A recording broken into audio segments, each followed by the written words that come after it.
All praises to the Most High God of Abraham, Isaac, and Jacob, and peace to everyone joining me on this program. This is the Fountain of Israel Bible Studies program, and as always, it's an honor for me to stand before you on the Lord's holy Sabbath. Thank you, one and all. We are back. I'm sorry about last week.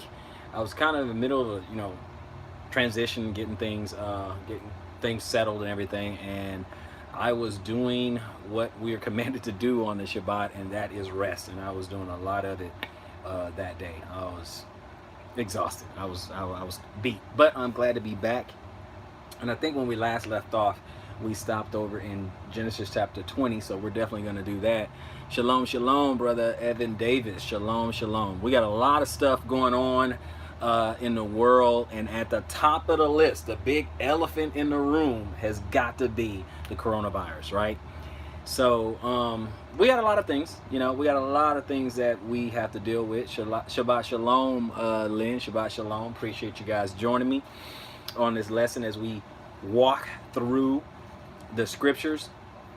I hope all you guys are out there safe. I hope you guys are staying away from people, staying 6 feet away, leaving your house as little as possible. I hope that you guys have stocked up as much as you could, because if you've gone to the grocery stores, you notice that the shelves are running really, really thin. They're running very, very bare. Some of the things that I've noticed that are out the window already is the bleach, vinegars, toilet paper, things like that. But my biggest concern and the biggest thing that you should be worrying about, is food. If you can't go somewhere, if you're not going to be able to run out to the grocery store whenever you want because the shelves are running bare, okay, and if shipments are not coming in, and you're not going to be able to run to, before long, if there's a mandatory quarantine, you're not going to be able to go to, to a restaurant and stuff like, because you may get contracted, and plus you may get the coronavirus, or people aren't going to be there. Okay, they're going to be quarantined. So if there's a mandatory quarantine, in fact, there's another announcement coming up tomorrow. The president is going to make another announcement. Right now, they're kind of soft open it a little bit, not to panic people, but to get a real handle on what's going on, to get a real handle on this contagion, is to isolate. In other words, to quarantine people. That's what's going to have to happen to get a real handle of it. You have to think of it like this. If you're going to get out in front of it, okay, then you have to stop the spread, right? You got to stop the spread. And so if you have infected people and they keep infecting other people, and then the thing keeps mutating, keeps changing, they're chasing down, this elusive rabbit, right? And just keep jumping from person to person to person to person, right? So you have to slow it down, right? And so if you're quarantined, the purpose of quarantine, in other words, isolating yourself, and right now they're asking you to do it voluntarily, but after a while, after so long, it's not going to be voluntary, it's going to be mandatory. But they're asking you to do it voluntarily. Now, idea is that, say you have a family, nobody's infected, right? You're quarantined, nobody is infected. Shalom, shalom, Lisi. No one's infected, everybody's fine, right? And you're isolated, right? You're not touching surfaces, no one coughing, sneezing around you, no strangers, just you and your family. Then no one's going to contract it. It's fine. Not on your surfaces, you're not around other people, right? Uninfected people cannot infect uninfected people, right?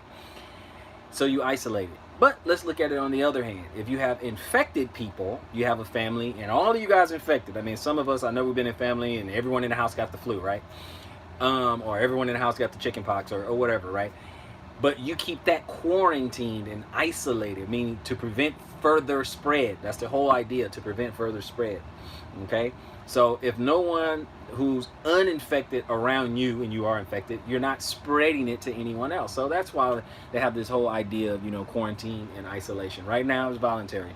After a while, we'll see. They're also talking about being prepared for 4 to 8 weeks, so 2 months. You got to make sure you have enough food for 2 months.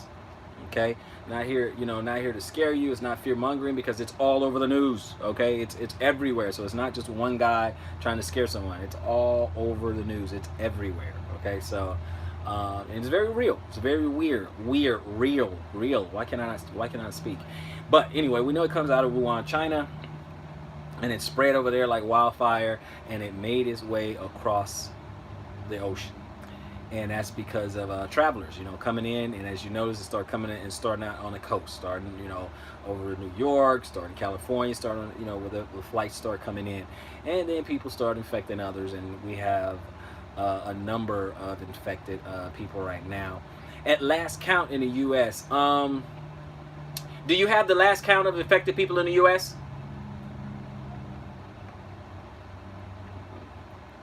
I think it's over 100,000 worldwide, and the U.S. is not quite 10, maybe 2,000, something like that. 139,000 worldwide. Okay, so 139,000 worldwide, I think between 2,000, something like 2,000 here in the U.S. Right, and some people are dying. We know that some, most of the people who are actually dying are those who have, one, a respiratory issue, and two, the elderly, right? So they're elderly and they have health issues and things like that. Okay, so have 4 to 8 weeks of provisions. 4 to 8 weeks, all right? And if you can, quarantine yourself. A lot of companies are having people work from home. So if you got to do that, if you're able to do that, definitely do that. I have a friend, he works for a university, they're working remotely. So there's a lot. There's some schools that are extending spring break. Some as little as 1 more extra week, some as much as 3 weeks. Basically, March is gone. They're like, see you in April, right? So there's a lot of things going on, guys. So as it pertains to us, okay, as it pertains to us, as it pertains to a family of believers, let's look at it this way. There's scriptures say a lot of different things. It says in the last days, knowledge will increase, and that's information. That's interesting because we are in the information age, right? We're in the information where we can ask Alexa, we can ask Siri, we can Google anything, we can get information.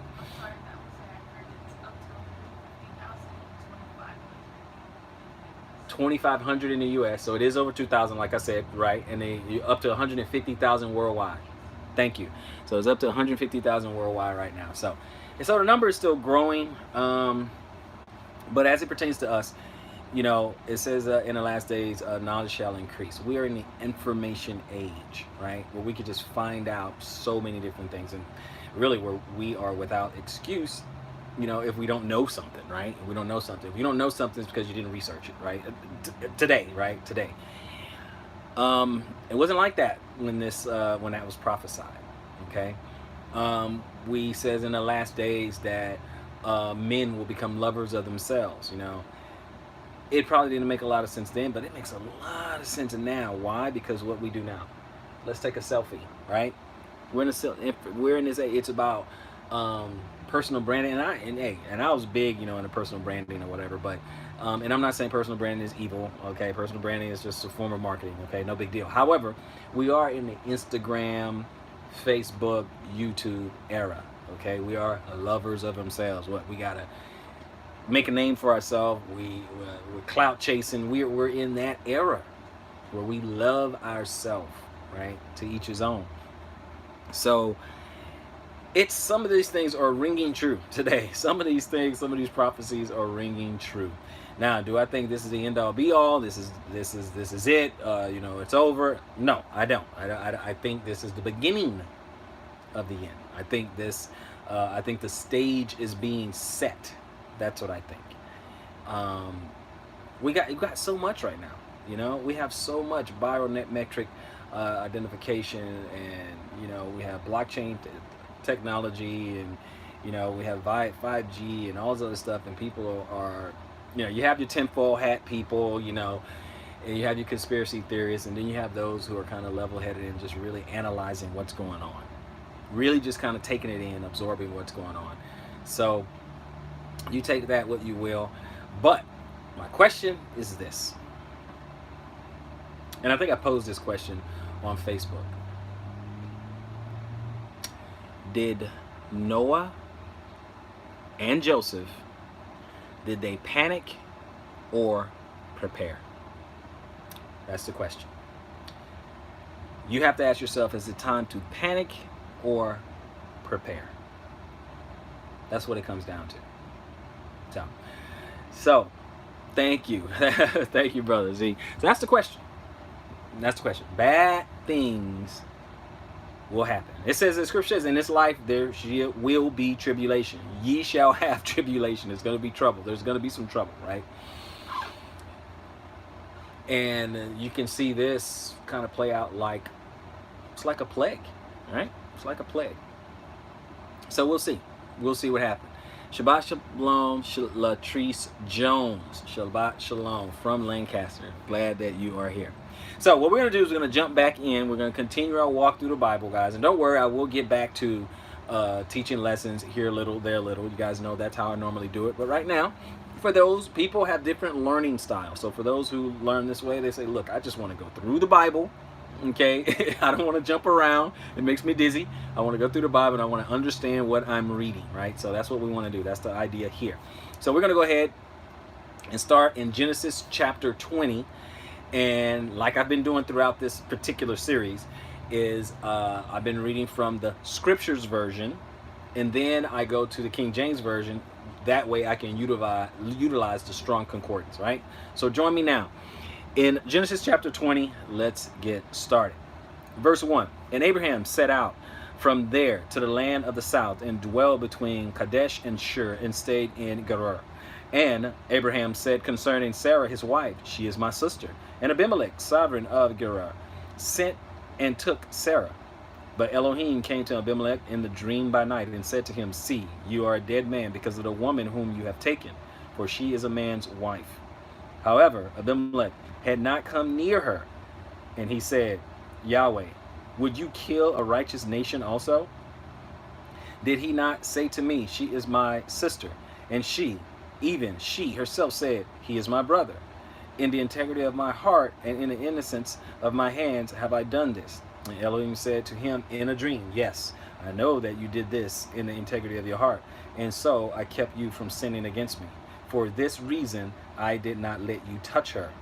We're going to get back to this, guys. This is actually pretty good. And now, return the man's wife, for he is a prophet, and let him pray for you, and you live. But if you do not return her, know that ye shall certainly die, you and all that are yours. So Abimelech rose early in the morning and called all his servants and spoke all these words in their hearing. And the men were greatly frightened. And Abimelech called Abraham and said to him, what have you done to us? In what have I sinned against you, that ye have brought on me and my reign a great sin? You have done matters too that should not be done. And Abimelech said to Abraham, what did you have in view, that you have done this matter? And Abraham said, only because I said to myself, the fear of Elohim is not in this place, and they shall kill me for the sake of my wife. And yet she is truly my sister. She is the daughter of my father, but not the daughter of my mother. And she became my wife. And it came to be when Elohim caused me to wander from my father's house, that I said to her, this is your loving commitment that you should go do for me. In every place, wherever we go, say of me, he is my brother. Then Abimelech took sheep and cattle and male and female servants and gave them to Abraham. This is how Abraham's house is increasing. I'm sorry, I don't want to elaborate on this part. And he returned Sarah, his wife, to him.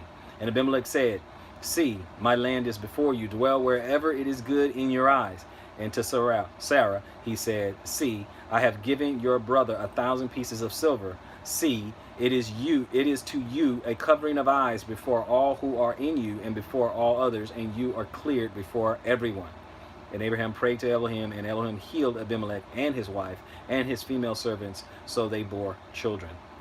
For Yahweh had closed up all the wounds of the house of Abimelech because of Sarah, Abraham's wife. Okay, so this is really good. There's a couple things we can pick out there. And I like it. I like it. I like what's going on here. So I want to read this, and we'll stop in certain places. But I want to, expound on a few things that we've read there. Okay, so if you guys with me so far, let's look at it out of the King James Version, and let's extrapolate, right? So, or exegete, I should say. And Abraham journeyed from thence towards the south country and dwelled between Kadesh and Shur and sojourned in Gerar. And Abraham said of Sarah his wife, she is my sister. And Abimelech king of Gerar sent and took Sarah, right? So that's how you just take a wife. You can just take a woman. But God came to Abimelech in a dream by night and said unto him, Behold, thou art but a dead man, for the woman which thou hast taken, for she is a man's wife. So one, that's how the Lord feels about when someone is married. I want men, I want you to understand this. I'll address the men first.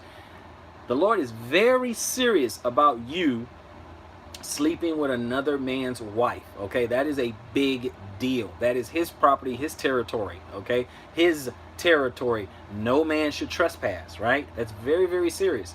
Ladies, he takes very serious the covenant, right? So Sarah, she didn't do anything wrong. We know ultimately they really didn't lie. Okay, shalom, shalom, shalom, shalom, Benayah and CF, shalom. Okay, so he didn't really do anything wrong because they were half brother, half sister, so they didn't lie in that. Behold, thou art but a dead man for the woman which thou hast taken, for she is a man's wife. Because to the Most High, that is a big deal, right?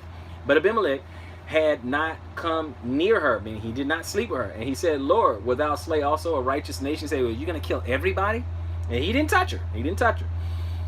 Said he not unto me, she is my sister, and she even herself said, he is my brother. In the integrity of my heart and innocency of my hands have I done this. He said, he told me this was his sister. And she said, he's my brother. So I know I was innocent. I am in my ignorance. I didn't know anything. I didn't know that, right? So that's what he's saying. So let's look at innocency, okay? Pronounced nikayon, okay? Nikayon in the Hebrew, 53:56. Nikayon, innocency, freedom from guilt, freedom from punishment, okay? In the innocency, all right? He's like, I didn't know, okay? I didn't know. And in verse 6, the Lord knew that, and the Lord said unto him in a dream, he said, yeah, I know that thou did this in the integrity of thy heart, for I also withheld thee from sinning against me. That's why I stopped you. Therefore, suffer I thee not to touch her. That's why I do not want you to put your hands on her. Don't touch her, okay? Now, therefore, restore the man his wife, give her back, for he is a prophet. He works for me. And he shall pray for thee, and thou shalt live. So he gonna pray for you, and you'll be all right. And if thou restore her not, if you don't give her back, know that thou shalt surely die. I'm going to kill you. Okay, thou and all that are thine, everything that you hold dear, I'm gonna kill you if you don't give Sarah back.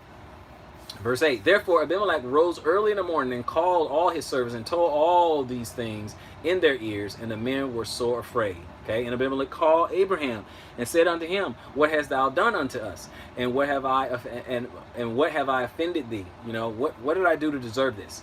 That thou hast brought on me and my kingdom a great sin. Thou hast done deeds unto me that ought not to be done. Why are you doing this, man? You're killing me, Smalls. Why are you doing this? I didn't ask for this. Okay, when I asked you, you said this was your sister. I asked her, she said y'all brothers. What's the deal? What is the truth, right? This is what he's saying. What's the truth? Verse 10, and Abimelech said unto Abraham, what sawest thou that thou hast done this thing? And Abraham said, because I thought surely the fear of the Lord is not in this place, and they will slay me for my wife. I thought that none of y'all don't care nothing about the Lord, and that y'all gonna see my wife. I say this is my wife, and y'all just gonna kill me just so you can have her. That's what I thought. Okay, so that's what he was saying. 12. And yet indeed she is my sister. She is the daughter of my father, but not the daughter of my mother, and she became my wife. Okay, so now you have people. So he didn't lie. She is his sister. Okay, on his father's side, but not on his mother. They have two different mothers, same father. Okay. So, for those people who stomach turn and they threw up a little bit in their mouth, okay, this is before the law of, you know, that kinship, too close in relations, you know, can't be together. Okay, this is before that, okay? No, it's not cool now because we live on the other side of that law, right? So, no, it's not cool. Then they were not sinning. It was totally fine. He worked for the Lord. And if it was wrong, the Lord would have just simply told him, hey, you can't be with her. She's your half-sister. But it was fine at the time. Not fine anymore, because when you get past Leviticus and all that, you realize that, okay, no, you can't be with your sister. You can't do that. Okay? So just for an understanding for that. Because a lot of people say, oh, no, we got to go back. We got to go way back, Garden of Eden, because they try to superimpose this idea, this Garden of Eden, go back to the original, this and that. Well, originally you were able to marry your sister and brother. So we're going to go back to that. But I digress. Moving right along. In 13, and it came to pass when God caused me to wander from my father's house that I said unto her, this is the kindness which thou hast showed unto me at every place whether we shall come, say of me, he is my brother. He said, so wherever we go, just say that I'm your brother. Okay, so she basically obeyed him. Hey, this is my brother, right? You know, which it is half brother. And Abimelech took sheep and oxen and maid servants and women servants and gave them unto Abraham and restored him Sarah his wife, gave her back. And Abimelech said, behold, my land is before thee, dwell where it pleases thee. You can go live, look, wherever you want to stay, you can stay over there. You're cool, wherever you want to be.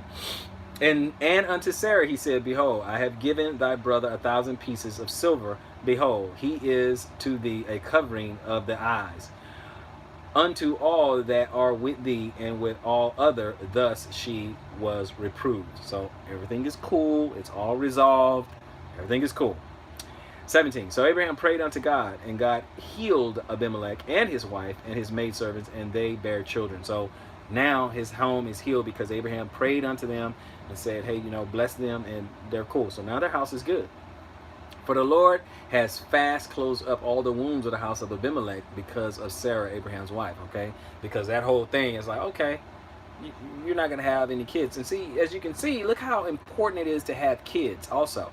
It was really, really important for people to have to bear seed and to have kids. And in our case, you know, to bear righteous seed. It was very, very important. It was a big deal. When a woman's womb was closed up, you know, it was a big deal, right?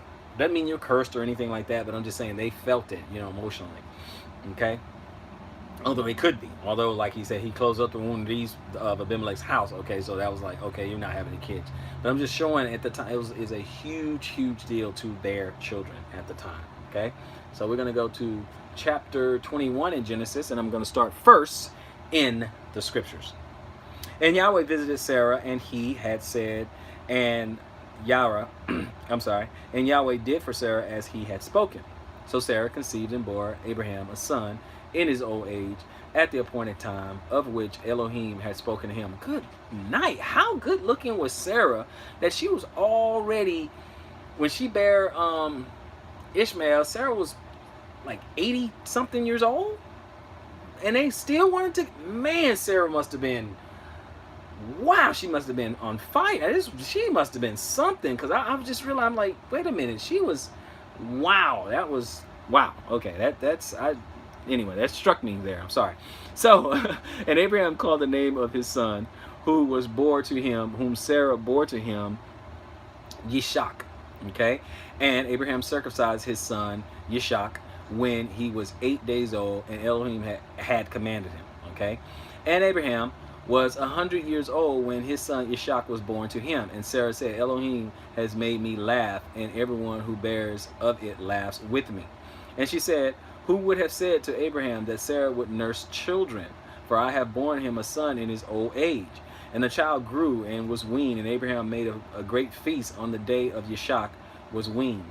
And Sarah saw the son of Hagar, the Mitzrian, whom she had bore to Abraham, mocking. Okay, so remember when Hagar was commanded to come back, but now she's mocking. So everyone keeps on thinking, oh, well, Sarah had a problem and this and that. No. Hagar shouldn't have been mocking. Okay, this is wrong of her to do that. I'm sorry, I need to read through. So she said unto Abraham, drive out this female servant and her son, for the son of this female servant shall not inherit with my son, with Yishak.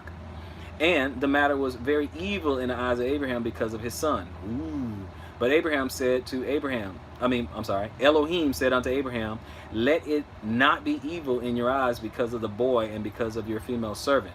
Okay, because Abraham didn't like that mocking. Whatever Sarah has said to you, listen to her voice, for in Yishak your seed is called. And of the son of the female servant I also make a nation, because he is your seed. And Abraham rose early in the morning and took bread and a skin of water, which he gave to Hagar, putting it on her shoulder, also the boy, and sent her away. And she left and wandered in the wilderness of Beersheba. And the water in the skin was used up, and she placed the boy under one of the shrubs, and she went and sat down about a bow shot away for she said, let me not see the death of the boy. And she sat opposite him and lifted up her voice and wept. Okay, because she's like, man, we're about to die. We're out of food, we're out of water, we are about to die. Let's continue. And Elohim heard the voice of the boy, and the messenger of Elohim called to Hagar from the heavens and said to her, what is the matter with you, Hagar? Do not fear, for Elohim has heard the voice of the boy where he is. Arise, lift up the boy, and hold him with your hand, for I make a great nation of him. And Elohim opened her eyes, and she saw a well of water. And she went and filled the skin with water and gave the boy a drink. And Elohim was with the boy, and he grew and dwelt in the wilderness and became an archer. And he dwelt in the wilderness of Paran. And his mother took a wife for him from the land of Mitzrayim. Okay, so Ishmael married an Egyptian. Okay, let's see here. Nation of him. Thing archer Mitzrayim. 22. And it came to be at that time that Abimelech and Pekal, the commander of his army, spoke to Abraham, saying, Elohim is with you in all that you do. And now swear to me by Elohim not to be untrue to me and to my offspring or to my descendants. Do to me according to the loving commitment that I have done to you and to the land in which you have dwelt. And Abraham said, I swear. And Abraham reproved Abimelech because of a well of water which Abimelech's servants had seized. And Abimelech said, I do not know who has done this deed, neither did you inform me, nor did I hear until today. So Abraham took sheep and cattle and gave them to Abimelech. And the two of them made a covenant. And Abraham set 7 ewe lambs of the flock by themselves. And Abimelech said, Abraham, what are these 7 ewe lambs which you have set by themselves? And he said, take these 7 ewe lambs from my hand to be my witness that I have dug this well. So he called that place Beersheba, because the two of them swore an oath there. Thus they made a covenant at Beersheba, and Abimelech rose with Pekal, the commander of his army, and they returned to the land of the Philistines. And he planted a tamarisk tree in Beersheba, and there called on the name of Yahweh, the everlasting El. And Abraham sojourned in the land of the Philistines many days. Okay, so we got a little bit of an understanding there, but I want to go, that was 21. I'm going to read it over from the King James, and then we'll pluck out a few words here and there, and we will exegete from the scriptures. He said, I wonder if there was a reason why Abraham gave so little to Hagar and Ishmael. That's a good question. I'm not sure why he gave so little. I guess it was sufficient enough. I guess kind of hard to say, brother. That's a good question, but it's kind of hard to say why. I mean, at the end of the day, we know that Yahweh sustained them. And, they didn't die, gave water. He grew up, became a great nation, married, a woman from Mitzrayim or Egypt. And we know, Ishmael's a great nation now. So the Most High was their supply, So Genesis 21:1 in the King James, along with the Strong Concordance, reads this way. And the Lord visited Sarah as he had said, and the Lord did unto Sarah as he had spoken. And Sarah conceived and bare Abraham a son in his old age, at the set time of which God had spoken to him. And Abraham called the name of his son that was born unto him, whom Sarah bare to him, Isaac. And Abraham circumcised his son Isaac, being 8 days old, and as God had commanded him. And Abraham was 100 years old when his son Isaac was born unto him. And Sarah said, God has made me laugh, so that all that hear will laugh with me. And she said, Who would have said unto Abraham that Sarah should have given children suck? For I have borne him a son in his old age. Because she was, at this time she was like 90 or something like that, years old. So he's like, she's just overjoyed, disbelief, happy, it's just weird. Okay. And the child grew, and he was weaned, and Abraham made a great feast the same day that Isaac was weaned. And Sarah saw the son of Hagar the Egyptian, which she had bore unto Abraham, mocking. Okay, let's look at mocking. See what she was doing. Mocking. Sakah. Okay, to laugh, to mock, to play. Okay, to jest, to sport, play, make sport, toy with, make toy of. Okay, so we have that. It's 67:11 in the Hebrew. She was playing around. She was making jokes. What we would say, she was hating on her. Okay, she was doing that. You know, she was, it wasn't good. And so Sarah was like, you know, I'm tired of this. I'm tired. Get up out of here. I'm tired of this. Get rid of this woman. Wherefore she said in verse 10, wherefore she said unto Abraham, cast out this bondwoman and her son, for the son of this bondwoman shall not be the heir with my son, even with Isaac. And the thing was very grievous in Abraham's sight because of his son, because he loved him. It was hard for him to do that. Okay, it was hard for them, that mocking. Yeah, yara. Okay, he said to tremble, to quiver. He didn't like that, you know. Obviously, he didn't like the mocking, obviously, but it grieved him. He's like, this is my son, you know. I don't want to send my son out, okay. So we're at that. Isaac, very grievous. Abraham sight Isaac. Verse 12. And God said unto Abraham, let it not be grievous in thy sight because of the lad and because of thy bondwoman, and all that Sarah had said unto thee, hearken unto her voice, for in Isaac shall thy seed be called. He said, okay, it's okay. Okay, don't let your heart be troubled. Don't be grievous and everything. I understand that, you know, it's his son, because Abraham was a righteous man. Okay, so he wanted to do right about, you know, right about his son and stuff. So it is what it is. But verse 14. And Abraham rose up early in the morning and took bread and a bottle of water and gave it to Hagar, putting it on her shoulder and the child, and sent her away. And she departed and wandered in the wilderness of Beersheba.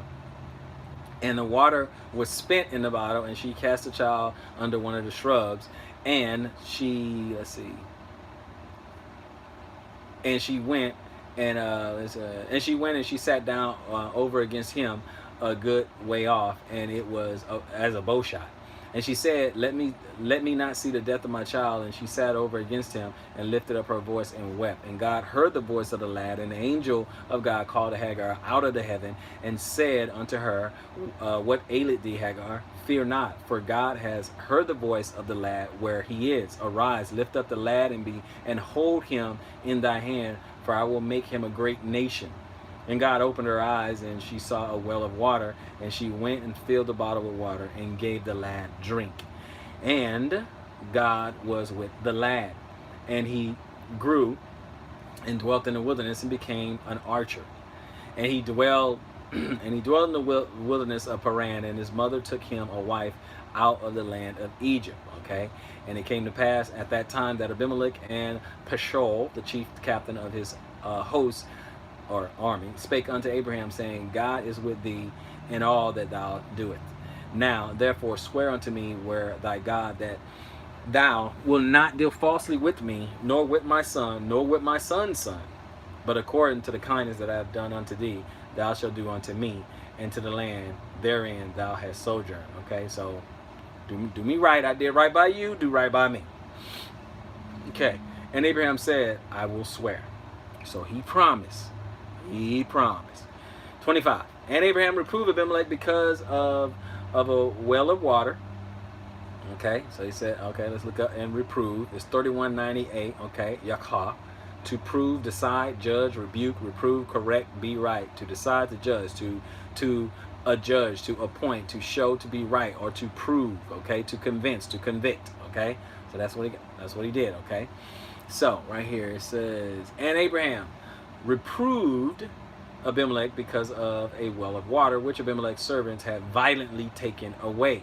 He basically said, hey man, they took this from me. Okay, and Abimelech said, I would not who has done this thing, neither didst thou tell me, neither yet heard I of it, but today. He said, I just now heard about this. But first of all, I didn't know anything about it. You didn't tell me anything about it, and I'm just now hearing about it today. Right now, I'm just now hearing about it today. I didn't know anything about this. And Abraham took sheep and oxen and gave them unto Abimelech, and both of them made a covenant. They made an agreement. Okay, 28. And Abraham set 7 ewe lambs of the flock by themselves. And Abimelech said unto Abraham, what mean these 7 ewe lambs which thou hast set by themselves? And he said, for these 7 ewe lambs shall thou take of my hand, that they may be a witness unto me that I have digged this well. Okay, so this is a witness. So you take this, I'm telling you, I dug this well, this belongs to me, here you go. Wherefore he called the place Beersheba, because there they swear both of them. Thus they made a covenant at Beersheba. Then Abimelech rose up, and Pishal, the chief captain of his host, and they returned into the land of the Philistines. Okay, look up host. Okay, it's 6635 Shabbat. to which goes forth an army, warfare, host, army, hosts, angels, sun, moon, star, stuff like that. So that's what hosts mean. In this case, his army. Captain of the host means captain of an army. And they returned to the into the land of the Philistines. And Abraham planted a grove in Beersheba and called there on the name of the Lord, the everlasting God. Okay, so in this sense, Lord meant Jehovah, okay, or Yahweh, which is Jehovah comes from Yahweh. So Jehovah or Yahweh, and then the everlasting God, which is El, okay, which is El, Hebrews 4:10, okay, Yahweh the everlasting El. Okay, so that's where we got that. And 34, and Abraham sojourned in the Philistine land many days. Okay, so we have that. And the goal is to get to chapter 24. We just completed chapter 21, and we're going to read 22. The goal is to get to 24 if we're able to do that. If not, obviously we'll pick it up next week and as we continue this biblical walkthrough. So let's take a look in 22. Okay. And it came to be after these events that Elohim tried Abraham, and he said to him, Abraham, and he said, here am I. Here I am. And he said, take your son now, your only son Yitzhak, whom you love, and to go to the land of Moriah and offer him there as an ascending offering on one of the mountains which I command you. And Abraham rose up early in the morning and saddled his donkey and took 2 of his young men with him and Yitzhak, his son. And he split the wood for the ascending offer and arose and went to the place which Elohim had commanded him. And on the 3rd day, Abraham lifted up his eyes and saw the place from a distance. So Abraham said to his young men, stay here with the donkey while the boy and I go over there and worship and come back to you. And Abraham took the wood of the ascending offer and laid it on Yitzhak, his son. And he took the fire of his hand and a knife, and the 2 of them went together. And Yitzhak spoke to Abraham, his father, and said, my father. And he said, here I am, my son. And he said, see the fire and the wood, but where is the lamb for an ascending offering? And Abraham said, my son, Elohim does provide for himself the lamb for an ascending offer. And the 2 of them went together. And they came to the place which Elohim had commanded him, and Abraham built a slaughter place there and placed the wood in order. And he bound Yitzhak, his son, and laid him on the slaughter place upon the wood. And Abraham stretched out his hand, and he took the knife to slay his son. But the messenger of Yahweh called to him from the heavens and said, Abraham, Abraham. And he said, here I am. And he said, do not lay your hand on the boy, nor touch him, for now I know that ye fear Elohim, seeing you have not withheld your son, your only son, from me. And Abraham lifted his eyes and looked, and saw behind him a ram caught in a bush by its horns. And Abraham went and took the ram and offered it up for an ascending offering instead of his son. And Abraham called the name of the place Yahweh Yareh. And as it is said to this day, on the mountain of Yahweh provides. And the messenger of Yahweh called to Abraham a second time from the heavens and said, by myself I have sworn, declares Yahweh, because you have done this and have not withheld your son, your only son, that I shall certainly bless you, and I shall certainly increase your seed as the stars of the heaven and as the sands which is on the seashore, and let your seed possess the gate of their enemies. And in your seed all the nations of the earth shall be blessed, because you have obeyed my voice. Okay, listen to all this faith. I want you guys to listen to all this faith, and we will exegete some of this in a moment. And in all your seed, all the nations of the earth shall be blessed, because you have obeyed my voice. Again, obeying is a big deal to the Most High. Then Abraham returned to his young men, and they rose up and went together to Beersheba, and Abraham dwelt at Beersheba. And it came to be after these events that it was reported to Abraham, saying, see, Milcah too has borne children to your brother Nahor. Uz, his firstborn, and Buz, his brother, and Quimuel, the father of Aram, and Chesed, and Hazo, and Pildash, and Gidlaph, and Bethuel.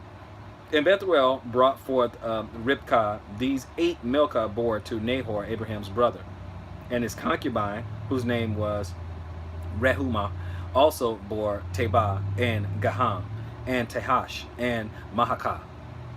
Okay, so we have that. That's 22. I want to pick out a couple things because this is big time in faith, guys. This is huge when it comes to the faith of Abraham. He's just being obedient. He didn't put nothing before his love of the Father. Nothing before his love of the Father.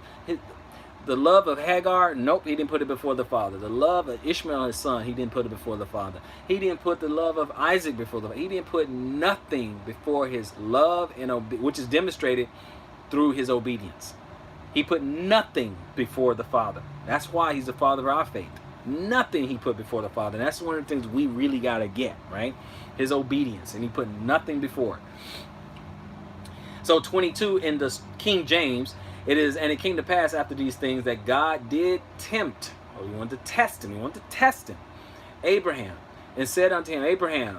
And he said, behold, here I am. Okay, so let's look at tempt, was 52, 50, 52, 54. To test, to try, to prove. Okay, to assay. Okay, tempt, put to proof or test. It's a test. He tested him. Okay, all right. So some people are like, well, God, they said God doesn't tempt. He does tempt. His tempt is testing you. Okay, not going to tempt you with evil. Okay, he's not going to tempt you. To sin. He was testing to see, will you put anything before me? That was the test. Okay. He said, take now thy son, thy only son, okay, son Isaac. All right, let's look at that. Okay, now look at some of these. Only one, solitary one, or only, or unique, okay, only begotten, okay, now, okay, which is Yaqi, which is 3173 of the only. Okay, this is what I mean by only, okay? Unique. The son of the promise. That's what we have to remember, right? Because we know it's not his only as in numero one, because we know he had Ishmael, right? We know he had that with Hagar. So when he says only, he said this unique, or this son of the promise, okay? The only one that this promise goes through. That's what we're talking about, not the numero one. Okay, not numero one. So we have to exegete a little bit, because we know, because you say, brother, hey, you're interpreting. No, come on now. You have to be a complete knuckle-dragging, mouth-breathing Nimrod not to know that he had Ishmael first with Hagar. So that eliminates this whole only. That's gone. Okay, that's gone. Okay, so unless you're a troglodyte, you understand that, well, it's not the only. I get it. Okay, so it has to be unique. It has to be the son of the promise. Okay? Because Ishmael is actually Isaac's older brother. Okay? So we know that's what that means there. Okay, so he said, and take now thy son, thy only son, Isaac, who thou lovest, and get thee. Now I know you love him, and get thee into the land of Moriah, and offer him there for a burnt offering upon one of the mountains which I will tell thee of. And Abraham rose up early in the morning and saddled his ass, and took 2 of his young men with him, and Isaac his son, and clave the wood for the burnt offering, and rose up and went unto the place of which God had told him. Okay, so burnt offering or ascending offering, because a fire will be struck, right? Then on the 3rd day Abraham lifted up his eyes, and he saw the place afar off. And Abraham said unto his young men, abide ye here with the ass, and I and the lad will go yonder and worship, and come again to you. And Abraham took the wood of the burnt offering, and laid it upon Isaac his son, and he took the fire in his hand, put the fire in his hand, and a knife, and they went both of them together. And Isaac spake unto Abraham his father, and said, my father. And he said, here am I, my son. And he said, behold, the fire of the wood, but where is the lamb for a burnt offering? So Isaac knew something was up. He's like, Dad, we got the fire, but we don't have an actual sacrifice. We don't have a, did we forget something? So he knew something was up. And Abraham answered him, and he said, my son, God will provide himself a lamb for a burnt offering. So they went both of them together. Okay, so he was like, God to provide. It's okay. And they came to a place which God had told him of, and Abraham built an altar there and laid the wood in order and bound Isaac his son and laid him on the altar upon the wood. Yeah, by that time I guess Isaac knew what was up at that time. I think he knew something was afoot. But hey, he trusted his father. And Abraham stretched forth his hand and took the knife to slay his son. And the angel of the Lord called unto him out of heaven and said, Abraham, Abraham. And he said, Here am I. And he said, Lay not thine hand upon the lad, neither do thou anything unto him. For now I know that thou fearest God, seeing thou hast not withheld thy son, thy only son, from me. Okay, that's verse 12. Now, remember, this is an angel of the Lord, but he speaks as a representative. Okay, he speaks as a representative. Sometimes he speaks in the first person, right? But we have to look at angels and messengers like a megaphone, a bullhorn, right, for the Lord. So the Lord doing the speaking, he's speaking through this vessel, through this messenger, right? And he just speaks. So some people say, well, you know, was it the Most High? Was it an angel? You know, sometimes the Most, okay, we haven't dealt directly, okay, with the Father. None of us, we have not dealt directly with the Father. You always have some sort of emissary, some sort of messenger, something else in its place, okay? We haven't dealt directly with him, okay? It just doesn't happen that way, right? He's too holy and we are not.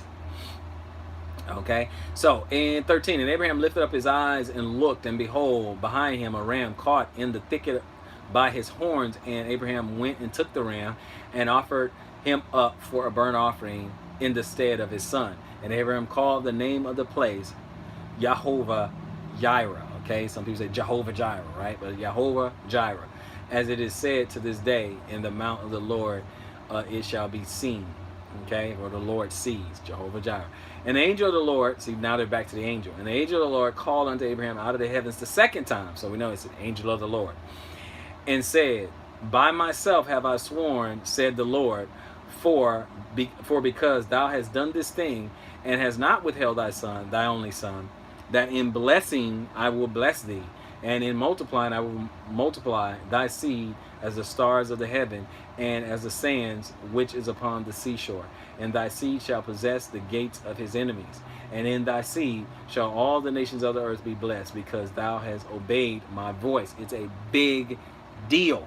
Okay, obeying is a big deal. So Abraham returned unto his young men, and they arose up and went together to Beersheba, and Abraham dwelt at Beersheba. And it came to pass after these things that it was told Abraham, Behold, Milcah, she has also borne children unto thy brother Nahor, who's his firstborn, and Buz his brother, and Kemuel the father of Aram, and Chesed, and Hazo, and Pildash, and Jitlath, and Bethuel. And Bethuel begat Rebekah. These 8 Milcah did bear to Nahor, and Abraham's brother. And his concubine, whose name was Rehumah, she bare also Tebah, and Gaham, and Thahash, and Mehakah. Okay, so we have that.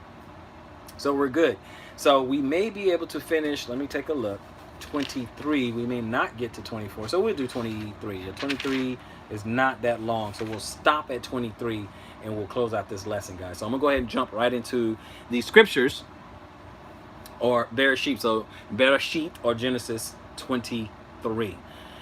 In verse 1, and Sarah lived 127 years, the years of the life of Sarah. So she lived 127 years old. And Sarah died in Kiryat Arba. Okay? Kiryat Arba. That is Hebron. In the land of Canaan. Or we know it's Canaan, but how it reads in Canaan. And Abraham came to mourn for Sarah and to weep for her. Then Abraham arose up from beside his dead, and spoke to the sons of Heth, saying, I am a foreigner and a sojourner among you. Give me property for a burial site among you, so that I bury my dead from my presence. And the sons of Heth answered Abraham, saying to him, Hear us, my master. You are a prince of Elohim among us. Bury your dead in the choicest of our burial sites. None of us withholds from you his burial site from burying your dead. So Abraham rose and bowed himself to the people of the land and the sons of Heth. And he said with them, and he spoke with them, saying, if it is your desire that I bear my dead from my presence, hear me, and approach Ephron, son of Sohar, for me. And let me have the cave of Machpelah, which he has, which is at the end of his field. Let him give it to me for the complete amount of silver as property for a burial site among you. And Ephron dwelt among the sons of Heth, and Ephron the Hittite answered Abraham in the hearing of his sons of Heth, all who entered at the gate of his city, saying, no, my master, listen to me. I shall give you the field and the cave that is in it. I shall give it to you in the presence of the sons of my people. I shall give it to you. Bury your dead. And Abraham bowed himself down before the people of the land. See, even he was honored. He showed honor. Okay. And Abraham bowed himself before the people of the land, and he spoke to Ephron in the hearing of the people of the land, saying, if only you would hear me, I shall give the amount of silver for the field, take it from me, and let me bury my dead there. And Ephron answered Abraham, saying to him, okay, let's get to the next one. Saying to him, my master, listen to me. The land is worth 400 shekels of silver. What is that between you and me? So bury your dead. And Abraham listened to Ephron, and Abraham weighed out the silver for Ephron, which he had named in the hearing of the sons of Heth, 400 shekels of silver, currency of the merchants. Abraham wasn't taking enough for him. Anyway, thus the field of Ephron, which was in Machpelah, which was before Mamre, the field and the cave which was in it, and all the trees that were in the field, which were within all the surrounding borders, were deeded to Abraham as a possession in the presence of the sons of Heth, before all who went in at the gate of the city. And after this, Abraham buried Sarah, his wife, in the cave of the field of Machpelah, before Mamre, that is Hebron, in the land of Canaan. Thus the field and the cave that is in it were deeded to Abraham by the sons of Heth as property for a burial site. Okay, so this is just him securing a burial site. But Abraham was not taking no for an answer. He was just like, no, man, I'm paying for it. It is what it is. So let's look at it in the King James, and we'll wrap up this particular lesson. All right, and Sarah was 107 and 20 years old, so 127 years old. And these were the years of the life of Sarah, and Sarah died in Kirjath Arba. Okay, Kirjath Arba. That's the best I can do, guys. Sorry. And the same is Hebron in the land of Canaan. And Abraham came to mourn for Sarah and to weep for her. Okay, so he loved his wife. And Abraham stood up from before his dead and spake unto the sons of Heth, saying, I am a stranger and a sojourner with you. Give me a possession of a burial place with you, that I may bury my dead out of my sight. And the children of Heth answered Abraham, saying unto him, hear us, my Lord. Thou art a mighty prince among us, and in the choice of your sepulchres bury thy dead. None of us shall withhold from thee this sepulchre, but that thou mayest bury thy dead. And Abraham stood up and bowed himself to the people of the land, even to the children of Heth. And he communed with them, saying, if it be your mind that I should bury my dead out of my sight, hear me and entreat for me to Ephron, the son of Zohar, that he may give me the cave of Machpelah, which he has, which is at the end of his field. As for as much money as it is worth, he shall give it to me for possession of a burial place among you. And Ephron dwelled among the children of Heth, and Ephron the Hittite answered Abraham in the audience of the children of Heth. Meaning he said all this in front of everyone. This is how when you have an agreement, you have a witness. Okay, you want witnesses. Even of all that went in at the gate of the city, saying, nay, my Lord, hear me. The field give I thee, and the cave that is therein, I give it to thee. In the presence of the sons of the people, give I it thee. Bury thy dead. So he said, look, you know what? I know you can have it. You can have the field and the cave that's on it at the end. You can have that too. I'm saying this in front of everybody. I'm giving it to you. Take it. Bury your dead. It's okay. It's fine. Okay. 12. And Abraham bowed down himself before the people of the land, and he spoke unto Ephron in the audience of the people of the land. Again, more witnesses, saying, But if thou wilt give it, I pray thee, hear me. I will give thee money for the field. Take it of me, and I will bury my dead there. And Ephraim answered Abraham, saying unto him, My Lord, hearken to me, listen to me.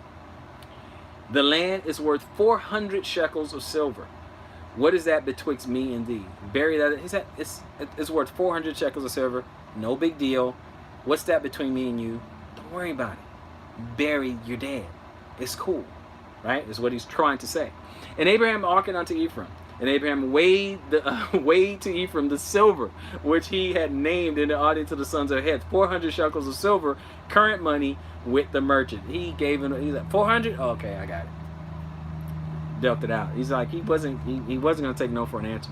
And the field of Ephraim, which was in Machpelah, which was before Mamre, the field, and the cave which was therein, and all the trees that were in the field that were in all the borders round about, were made sure. So he deeded it to him. This belonged to Abraham, unto Abraham for possession, in the presence of the children of Heth, before all that went in at the gate of the city. So they know this is Abraham's land. Everyone knew it. It was a witness. And after this, Abraham bare Sarah, his wife, in the cave of the field of Machpelah, before Mamre. The same as Hebron in the land of Canaan. And the field and the cave that is therein were made sure unto Abraham for a possession of a burial place by the sons of Heth. Okay, so made sure. Let's look at that, which is Kum. Okay, 69, 65, Kum. To rise, arise, stand. It was made rise up, stand up. To arise, okay, become powerful, come on the scene, to stand, to maintain oneself, to be established, to be confirmed. Okay, so it was confirmed. Okay, to ratify, to establish. That's what it was there. All right, so we have all that, because it says, I'm reading around a little, because it says to raise up, to constitute. Okay, to establish, to station, binding. Okay, basically deeded unto him, was made unto Abraham. Okay, so that's what it was. So we stopped at 23. So we'll get chapter 24. We'll start 24 next week. We don't have to worry about that. So guys, I wanted to go back and forth a little bit with you guys so we can kind of exegete and get everything. We want to look at these stories and look at these books and scriptures, and let them say what they're saying. Okay, that's how exegesis works. We let the scriptures say what it says, right? And then we take a little deep dive, look at a few words here and there into the Strong's to try to get a deeper meaning so we can understand the language. I want to do this because I don't want someone else to come along and take things away from you, take things out of context, and go all over the place to try to get you to understand something else. Okay, so we look at, as you see, I can do it either way. We can read straight through and we can exegete the scriptures, or we can go here a little, there a little, and still get a cohesive understanding. The thing is that the scripture have to harmonize with one another. We cannot use and manipulate the scriptures in order for them to say whatever it is we want it to say. Okay, we have to say it line by line. We have to look at it for what it is, right? So obviously we can study the scripture many ways. We can read straight through and we can go from there, or we can go here a little, there a little. I've been doing that for years, and so I wanted to do it this way so that everyone can get something out of the scriptures. Okay, so we can all learn together, right? Don't worry, I will return back to the other way, but for now we're just going to walk through and get everything. We're going to do it together. We can learn this whole thing together. We can read it together. We can really study together, right? So this we get out of the scriptures version, and we use our trusty King James with the Strongs. And obviously there are other resources there. There's other, thank you, Sister Latrice Jones. There's other resources there. There's a lot of, I'm not saying this is the only thing. We can look at a lot of things, right? We can get a Septuagint. We can read from there, okay? We can get the Stones version. We can grab all kinds of stuff, right? But this is how we want to get it for now. And we just go from there. We're just using what we have, okay? Most people have a Bible. Most people can get their hands on the Strongs. Most people can get their hands on the KJV. Okay, most people use that. But then we can go to the Scriptures version so we can look at Hebraic words and we have more of a Hebraic understanding. That's why I'm using that, right? Because the language change a lot. So I want to go back, and this is using English with Hebrew. Okay, English and Hebrew, restoring Hebrew words and things like that, so that we can understand. We know we all been messed up by the church, all right, and the way the preacher does. Read 2 lines, and then he goes on this long story, right? Long story that doesn't mean anything, okay? Shabbat Shalom. Shabbat Shalom, Dre Yah. So let me go in there. Let's see if we have any commentary going on that I may be missing, and then I will go ahead and close out for you guys. Okay, so let's go here. Look at this live. All right, let's go on in the chat. Let's say hi to everybody. Evan Davis, Shabbat Shalom, my brother. Shabbat Shalom. Lynn, Shabbat Shalom. Lisi, Shabbat Shalom. Let's see, Latrice Jones, I said hi to you. Shabbat Shalom, all the way from Lancaster. Benaya Gavri Israel, Shabbat Shalom, brother. CF, Shabbat Shalom. Malak family, Shabbat Shalom. Okay. Let's see here. Evan says, oh, wow, she just gave her a piece of bread and a bottle of water. Yeah, that's what it seems like. That's all that was given. Okay. I don't know why I gave so little. I really don't. All I can say is Most High provides. Okay, Most High will provide. Lasonia Kasim, Shabbat Shalom. Okay.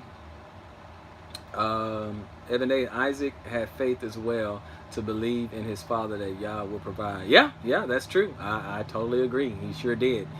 Shabbat Shalom E. Mosley said what Isaac did was symbolic. Jesus is the believer sacrifice. Look at the similarities between the father and the son in the symbolic action of Abraham and Isaac. Absolutely, there is some symbolism there. I do agree with that. Okay, the Most High, the Father, he sacrificing his son, okay, for us. Okay, for us, for his love, for us and stuff, or Yeshua, but he's doing this for us. Latrice Jones, okay, gotcha. Dre Yah, absolutely. William McIntosh, Shabbat Shalom, Shabbat Shalom. Said what the Balaam don't tell us is that that on Abraham's journey, Satan deceived him and Isaac several times. Okay, I don't know where that's from. Lasonia Kasim, you probably have to explain where it says that, where Abraham was deceived several times and Isaac was deceived several times. So I don't know. You probably have to elaborate on that. I'm not attacking you or anything like that. It's just that you'd have to elaborate. Otherwise it's just speculation. We got to see it. So with that, guys, I appreciate you guys joining me. I really, really appreciate that. Sorry I missed last week, but I'll just hang in there. We're definitely gonna come in there. If I stop doing or teaching lessons and stuff like that, I will make a official video. I'll be like, hey, I'm done with lessons. I've done enough. I've done all I'm gonna do. I'm not gonna do anymore. I'm done. But until then, I'll always come back. I believe it was in the Apocrypha. Okay, understood. Understood. I get you. I got you. In the Apocrypha. Okay, got you. Okay. Thanks for another great. Thank you, Evan Day. I appreciate that. I'm used to doing it the other way. Here a little, going back and forth. Here a little, there a little, and so sometimes I get afraid that this is just linear reading. Just reading right through. That kind of thing. But hey, I can't just go on my own personal feelings. I can't be like, well, people don't like just reading straight through. I have to believe that some people do prefer it that way. So I wanted to present some of that as well. So anyway, we stopped at chapter 23. We will pick it up next Shabbat at chapter 24. And again, we'll read through and we'll exegete and we'll go from there. Shabbat Shalom. Always. Thank you, Lasonia Kasim. Appreciate that. Sister. I will join. Hey, you guys, join me next Shabbat. Join me next Shabbat. I want you guys to get back there. Stay safe. Stay away from other people. If you can, stay away from other people. I hope you guys are stocked up. If not, if you have a chance, if there's anything left on the shelves, stock up. And what time next week? You know what? I want to do it right now. I'm on Central Standard Time, so let's do it. what time is it right now? Let's do it about 11. Okay, let's do it about 11 Central Standard Time. Okay, so let's do that. I want to do that no later than noon, but I'm calling it 11. Let's say 11 Central Standard Time, and we will go from there. I will do a post if it changes or anything like that. I will do my best to try to post it to let you guys know. But let's say 11 Central Standard Time. All right. I'll see you guys next time. All praises. I hope you guys got edified, and those who look at it, this is live, but when you look at the recording, I hope everyone has been edified. So until next time, search the scriptures, improve all things. Shalom, Israel.